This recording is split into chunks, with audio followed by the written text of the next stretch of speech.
அது என்ன?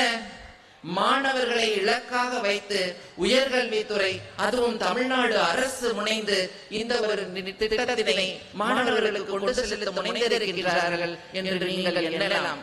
என் அன்பு செல்வங்களே, 2022 23 நான் இப்படித்தான் தமிழக முதல்வர் என்னை அன்புடன் அழைத்து, நர்த்தகி, நீ எல்லா கல்வி நிறுவனங்களுக்கும் சென்று அந்த மாணவர்களுக்கு நீ வெற்றியடைந்த பாதையை, நம் தமிழ்நாட்டின் பெருமையை, நம் தமிழ்நாட்டின் கலை மாண்பை எத்தகைய சிறப்பது என்பதனை நீ கூறினாயானால் அந்த மாணவர்கள் எல்லாம் நிச்சயமாக உனது வாழ்க்கையையும் உனது வெற்றி பாதையையும் ஒரு குறிக்கோளாக எடுத்துக்கொண்டு அவர்கள் வாழ்க்கையில் எத்தனையோ அல்லல்களையும் இன்னல்களையும் எதிர்கொள்ளும் பொழுதெல்லாம், அன்று திருச்சி ஜமால் முகமது கல்லூரியில் நாம் திருநங்கை நர்த்தகி நடராஜ் அம்மா அவர்களது உரையை கேட்டோமே, அந்த உரை எனக்கு இப்பொழுது நினைவிற்கு வருகிறது.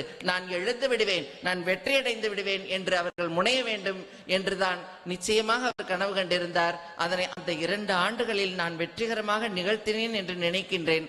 அதனால் தான் என்னை இப்பொழுது நட்சத்திர பேச்சாளர் வரிசையில் சேர்த்திருக்கிறார்களாம். யோசித்து பாருங்கள், எத்தகைய பெருமை! உங்களால் கிடைத்த பெருமை, உங்களை போன்ற உங்களது முன்னாள் மூத்த மாணவர்கள் எனக்கு தந்த வெகுமதி. உலகம் முழுவதும் எனது நடன நிகழ்ச்சிகளை கடந்த 21 ஆண்டுகளாக வழங்கி கொண்டிருக்கின்றேன். சற்றேறக்குறைய 24 நாடுகளுக்கு மேலாக 21 ஆண்டுகளாக தொடர்ந்து பயணப்பட்டு கொண்டிருக்கும் ஒரே நடன கலைஞர், தமிழ் இசை நடன கலைஞர் நான் மாத்திரம் என்று ஆவணங்கள் கூறுகின்றன. எத்தனை ஒரு பெருமிதம்! எல்லாவற்றிலும் முதல் முதல் முதல் தனித்தன்மை என்ற ஒரு பெருமையை எனது தமிழ்நாடும் தமிழும் தமிழ் கலைகளும் கொடுத்தது. அது எப்படி? நீங்கள் அடைந்த பெருமைகள் எல்லாம் நீங்கள் தமிழோடும் தமிழ்நாட்டோடும் தமிழ் கலைகளோடும் நீங்கள் ஒப்பு நோக்க முடியும்.